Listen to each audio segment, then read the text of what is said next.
Prime Minister Anthony Albanese has unveiled a one-of-its-kind pride flag in Sydney's inner west ahead of the World Pride Festival. Julia Bradley was at the unveiling in Newtown.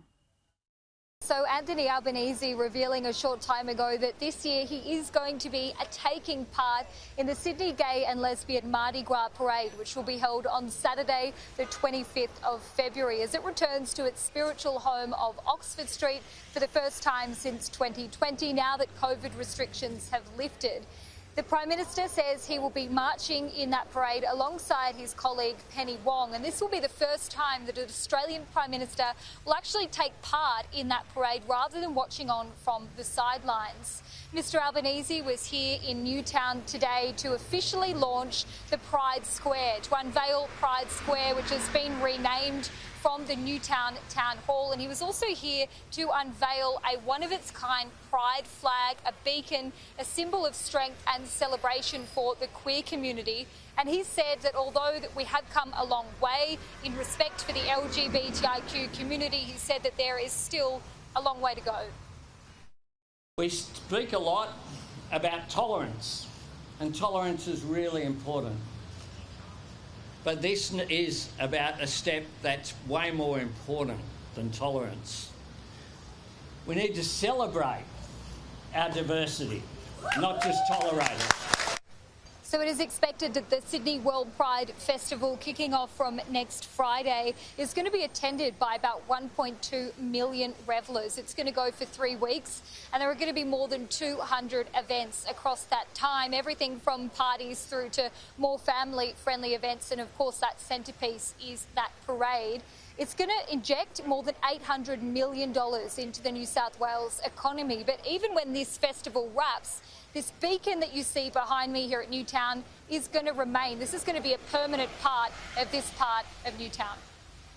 The renaming of Pride Square is an act of recognition and respect for those pioneers. We want to make sure that young people across Sydney will still be coming back to the inner west in 10, 20 and 50 years' time to learn about the struggle for civil rights in this country. So this festival is the backdrop to this important conversation that's been had about whether or not to ban gay conversion therapy in New South Wales. Labor leader Chris Minns has said today that he does want to see that banned if he's elected as the Premier on March the 25th. And this is after independent MP Alex Greenwich said yesterday that this is going to be one of his top priorities in the next term of government. He could be kingmaker in the event of a hung parliament, and he said he'll only be providing his support to either Labor or the Liberal Party if they support him on this legislation. Here was Penny Sharp, an Upper House Labor MP.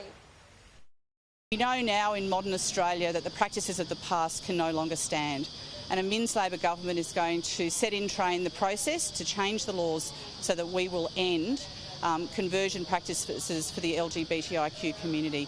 Everyone should be very proud of who they are, and they should be able to live their life freely in New South Wales, and that's what we're going to do.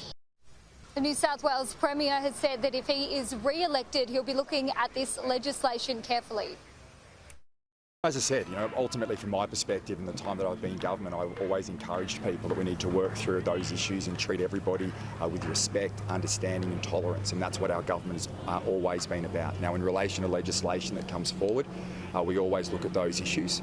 We make sure that every piece of legislation is dealt with on its merits, and we'll consider those matters in due course.